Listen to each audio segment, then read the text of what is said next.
So good morning sir, నా పేరు వరుణ్. నేను doctor YSR architecture and fine arts యూనివర్సిటీలో చదువుతున్నాను. సో బేసికలీ యూనివర్సిటీ ఎస్టాబ్లిష్ అయింది 2020లో. ఆర్కిటెక్చర్ అనేది 5 years కోర్స్. ఈ కోర్స్కి మనకి ఎలాగైతే డాక్టర్స్కి, లాయర్స్కి లైసెన్స్ ఉండిద్దో మాకు కూడా ఒక లైసెన్స్ ఉండిద్ది.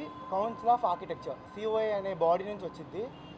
So in the previous government మాకు ఎప్పుడైతే ఈ యూనివర్సిటీ ఎస్టాబ్లిష్ చేశారో మాకు 3 terms ఈ యూనివర్సిటీకి ఆ లైసెన్స్ లేదు. నెక్స్ట్ 2 terms అంటే first year, second year, third ఇయర్కి లైసెన్స్ లేకుండానే జరిగింది మా academic case. 4th and 5th yearsకి లైసెన్స్ వచ్చింది. సో రైట్ నో మేము 5th yearలో బయటకు వెళ్తున్నాము. Even at this point we don't have a licence, the COA licence. So from the past 10 days, ఈ స్టార్టింగ్ ఆఫ్ దిస్ మంత్ నుంచి మేము హంగర్ స్ట్రైక్స్ అనే కానీ, లేకపోతే హైయర్ అఫీషియల్స్, గవర్నర్స్కి కానీ, ఛాన్సలర్స్కి కానీ వాళ్ళందరికీ మా లెటర్స్ అని సబ్మిట్ చేసుకొని ఈ కౌన్సిల్ ఆఫ్ ఆర్కిటెక్చర్ గురించి వాళ్ళు ఏదైతే కొన్ని నార్మ్స్ పెట్టారు యూనివర్సిటీస్కి అవి ఫుల్ఫిల్ చేయాలని చెప్పి స్టేట్ గవర్నమెంట్కి కూడా కొన్ని లెటర్స్ పెట్టాము. So from the past 5 days మా స్ట్రైక్స్ అనేవి ఒక పీక్ లెవెల్కి వెళ్ళాయి. షెమ్లా మ్యామ్ వచ్చి మాకు సపోర్ట్ చేశారు. ది నెక్స్ట్ డే మేము లోకేష్ సార్ని కూడా మీట్ అయ్యాము. మ్యామ్ కూడా కొన్ని లెటర్స్ని ఫార్వర్డ్ చేశారు. So with the help of that letters అవి క్లిప్ చేసుకుని మేము కొన్ని లెటర్స్ ఫాలో అప్ చేసాము. సో దానివల్ల ఏంటంటే as of now most of the process అనేది మాకు కంప్లీట్ అయిపోయింది. సో ఇంకా నోటిఫికేషన్ రిలీజ్ చేయాలి, ఒక చిన్న ప్రాసెస్ మిగిలిపోయింది. సో మ్యామ్ కూడా ఇప్పుడు ఆ ప్రాసెస్ గురించే మాట్లాడడానికి నవీన్ సార్ దగ్గరికి వచ్చారు. సో ఆ బాడీకి ఎలాగైతే ప్రతి స్టేట్ నుంచి ఒక హెడ్ ఉంటారు, మన స్టేట్ నుంచి నవీన్ కణితి సార్ అని, ఆయన COA కౌన్సిల్ మెంబర్, ఆయనతో మాట్లాడి ఆ ఫైనల్ స్టేజ్ ఆఫ్ ప్రాసెస్ కూడా as early as possible complete చేయడానికి మ్యామ్ ఇప్పుడు రావడం జరిగింది. సో బేసికల్లీ ఇవాళ సెకండ్ సాటర్డే అవడం వల్ల ఆ నోటిఫికేషన్స్ ఏదైతే ఉన్నాయో అవి డిలే అయినాయి. మండేకి అవన్నీ కంప్లీట్ అయిపోతాయి.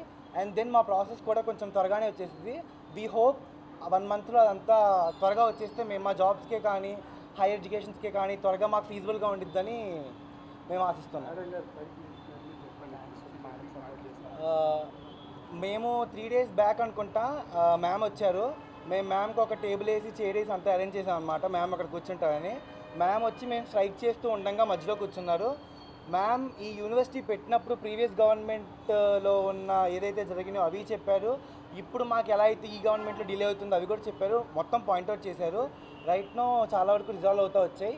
ఈ ఫైనల్ ఇష్యూ ఏదైతే రిజాల్వ్ అవ్వలేదో దాని గురించి కూడా మ్యామ్ ఇవాళ మాట్లాడారు. సో మేము 1 monthలో అది చాలా త్వరగా అయిపోవాలని కోరుకుంటున్నాం. మ్యామ్కి చాలా అపాయింట్మెంట్స్ ఉన్నా కూడా ఇవాళ వచ్చారు మ్యామ్ విజయవాడ, హైదరాబాద్ నుంచి మాకు తెలిసిన ఇన్ఫర్మేషన్ ప్రకారం.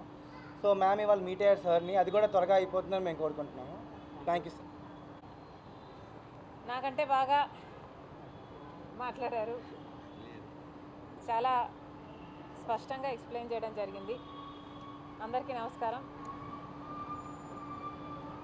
ఈరోజు ఇక్కడ విజయవాడలో కౌన్సిల్ ఆఫ్ ఆర్కిటెక్చర్కి రిప్రజెంట్ చేస్తున్న ఈ స్టేట్ హెడ్ నవీన్ గారిని కలవడం జరిగింది.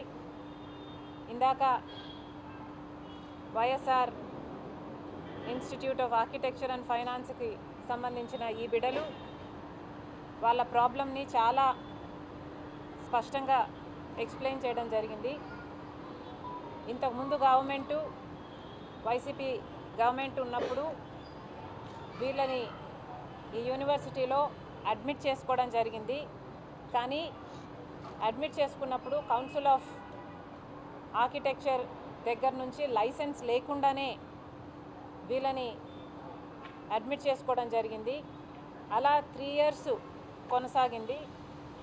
అసలు లైసెన్స్ లేకుండా వీళ్ళని అడ్మిట్ చేసుకోవడంతో ఇప్పుడు వీళ్ళ కోర్సు కంప్లీట్ అయిపోయినా కూడా వాళ్ళకి అసలు ఎన్రోల్మెంట్ నంబర్సే లేవు. కాబట్టి వీళ్ళ కోర్సు కంప్లీట్ అయినట్టు వీళ్ళ సర్టిఫికెట్ రావడంలో ఇబ్బందులు ఫేస్ చేస్తున్నారు. దీనికోసమనే వైఎస్ఆర్ కడప జిల్లాకు వెళ్ళినప్పుడు కాంగ్రెస్ పార్టీ తరఫున నేనే వెళ్ళడం జరిగింది. వాళ్ళకు మద్దతు ప్రకటించడం జరిగింది. వాళ్ళకున్న ఇబ్బంది ఎత్తి చూపాము. ప్రభుత్వం తరఫు నుంచి బీసీ గారి ద్వారా